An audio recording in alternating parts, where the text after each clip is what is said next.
All right, morning honors kids. Remember I said I was going to give you a couple extra things that you guys have to know for your unit. This is where I'll do it. This is really the only difference between Regents and honors for solution chemistry. There's two concepts. One's molality, and then the other is you're going to have to actually calculate how much the boiling point changes and how much the freezing point changes based on the concentrations of the solutions. All right, remember molarity is moles per liter. All right, that's just a way to represent the concentration. It's abbreviated as capital M. Molality, all right, is similar, but a little bit different. Obviously, there's one letter different, molarity versus molality. All right, and then the difference is molality, instead of being moles per liters, is moles per, it's called mole concentration. I'll just go through the click on here. All right, it's a concentration per mass of solvent, not solution. Where molarity was moles per liters of solution, molality is mass of solvent. So it's in grams of, or kilograms of solvent, sorry.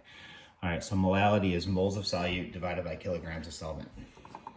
All right, it's the only difference. You guys are really good usually with math, so this I'm gonna blow through this pretty quickly and do one problem. You got some homework to do that I'll put on Google Classroom that is going to give you some practice with this. All right, just like with the Regents kids, test next Wednesday from 9 to 10:30. Yes, I know you'll have your notes with you, so you really don't have to, when we get to boiling point, elevation, and freezing point depression, you're not gonna have to memorize the constants right now. So you'll have them available to you, but you have to be able to do it. And I'm going to make it so that the time constraints are a little bit tighter for you to be able to kind of look up answers. We know things that can happen. Hopefully you take it straight up. But anyways, so here we go. So molality is really only ever used in chemistry. All right, it's not used in the real world in any way, shape, or form. So unless you go on to chemistry, is the only place you're ever going to see this. All right, so it's the one and done type of thing. All right, so here we go. What's the molality of a solution that has 100 grams of sucrose added to 0.5 liters of water? And I give you the formula for sucrose because that's going to be helpful, because we do need to figure out how many moles of sucrose we have. All right, and here they give it to you in grams. All right, so we have to convert grams to moles. All right, and then in this case, because it's kilograms per solvent and they give us liters of water, we have to make that change as well. So there's a couple kind of adjustments we have to make here. Why didn't I do that one? So I'll talk you through that problem. I just won't do it. I must wrote it on the board. I don't have the ability to write on this computer, sorry. So you've got to get the GFM of sucrose. So 12 carbons, 22 hydrogens, and 11 oxygens, whatever that comes out to be. If I can get a calculator here, we can talk about it while you guys are working on it. I'll kind of say it. So 11 oxygens, that's the one that I can't do in my head. 11 times 16, I probably could, but sorry about the delay on this. I thought I had this typed up on here. All right, so 11 times 16 is 176, plus 22 for the hydrogens is 198, and then plus 144 for the carbons. So the GFM is 342 for sucrose, so 100 grams divided by 342 is 0.292 moles. All right, now liters of water. You have 0.5 liters of water, which is 500 milliliters of water. Remember that a milliliter is a gram when it's water. So 500 milliliters of water is 500 grams of water. And they need that in kilograms of solvent. So that's going to be 0.5 kgs. So here we're going to take 0.292 divided by 0.5. All right, it's 0.584 molal. All right, so that's real quickly how you do that. You get 0.584 for this one, and we're gonna need that going forward. I'm not gonna spend a lot of time today on it because I know you guys can manage this formula pretty well. All right, so boiling point elevation, what we did in the last video, I'm just gonna skim through this. Remember, pure substance boils at whatever temperature. You add a solute to it, its temperature that it boils at will change because the particles get in the way. It actually lowers the vapor pressure, so you have to heat it up even more.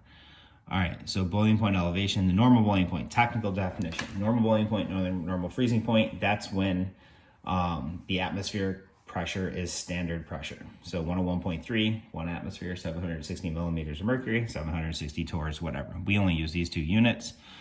All right, now this is the constant that you would normally have to know, but you don't have to know. It says 1 mole of particles per 1,000 grams of water raised to boiling point, 0.52. That's going to become our constant in the formula. We'll talk about that in a minute. Here is the formula.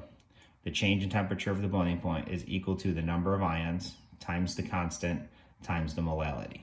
All right, I think it's called Van Hoff factor. I don't even remember it as the name of it. I just use it as ions. All right, so delta TB, that's the change in boiling point temperature. All right, I is the Van Hoff's factor. I did remember it correctly. The number of ions per formula unit of solute. All right, KB is your constant, which is this number right here. All right, it's the molal, boiling point elevation constant for water, which is 0.52 degrees Celsius per kilograms per mole. All right, and you'll see that the freezing point depression number is different.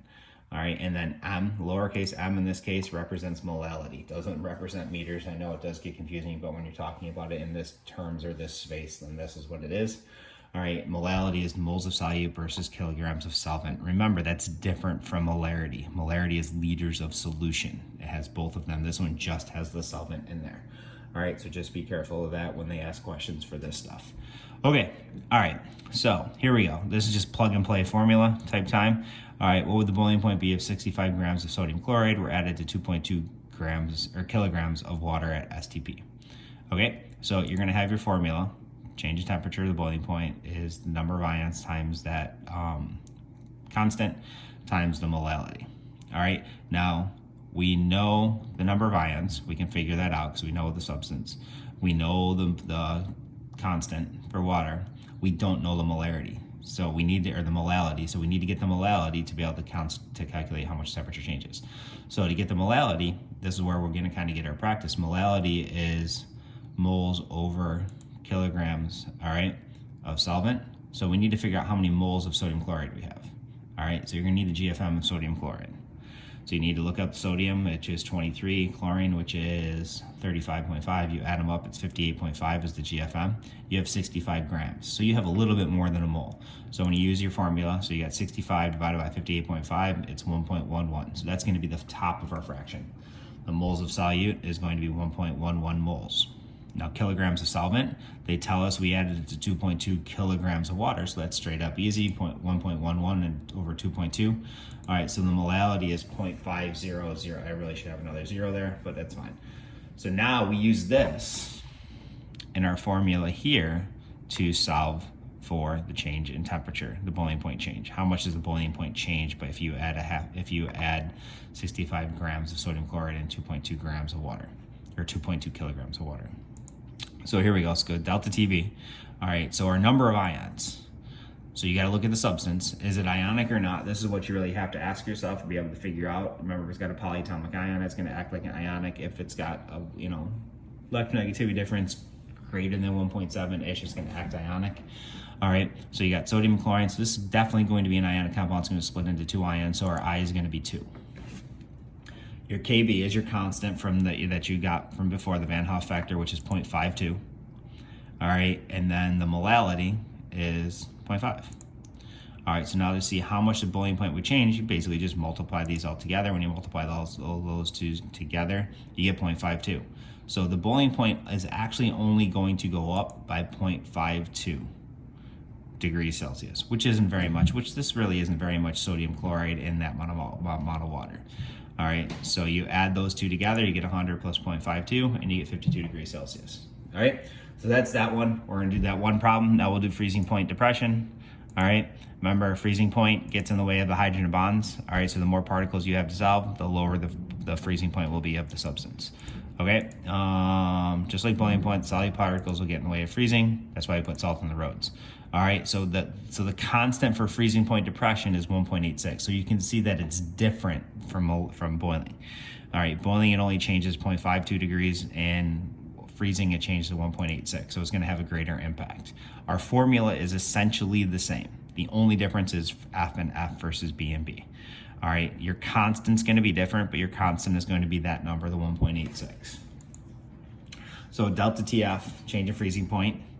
I is the Van Hoff factor, which is the number of ions. The molal freezing point constant, 1.86 for water. That's the only one we'll ever deal with. And then molality. All right, remember, it's moles per kilograms of solvent.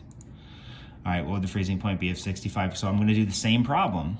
Now we're going to use it in terms of freezing versus boiling. So 65 grams of sodium chloride, so it's going to be the same GFM, same number of moles that we just did. So I can just skip through to that. All right, now, but it's not going to change the freezing point the same. It's because our constant is different. So number of ions for sodium chloride is 2. The freezing point constant is 1.86, and then the molarity in this case is, or molality is 0.5. All right, 2 times 1.86 times 5, all right, gives you 1 times 1.86 is 1.86. So that means our so with the freezing point one, now we subtract that from our boiling point. All right, we know the normal boiling point of water is 0. You subtract the 1.86 from it. So if you add 65 grams to 2.2 kilograms of water, you're going to decrease the freezing point by almost 2 degrees, or 1.86 degrees. All right, and why would rock salt that we put on the roads, why would we use calcium chloride versus sodium chloride? If you know the formula of calcium chloride, you crisscross, you jump in your head. Hopefully you can do this in this point in time. Calcium's got a +2, chlorine's got a -1, so it's gonna be CaCl2. So calcium chloride is gonna work better than sodium chloride because it's gonna make this number be a 3. It's gonna make 3 ions instead of 2 ions. All right, and then you'll get a little bit bigger or a drop in the temperature of the freezing point. All right, do I want to go into this? This is just explaining more of the vapor pressure reduction. Pure substance, you get particles in there. All right, you're gonna get less number of particles coming off as a vapor. You can think of it as a physical change. It's getting it, or physical interaction. It's getting in the way. All right, but that's it. All right, that's it. I know there wasn't much. That was quick. All right, but you guys can pause and write and do all that stuff. All right, we will talk to you next week. Thanks.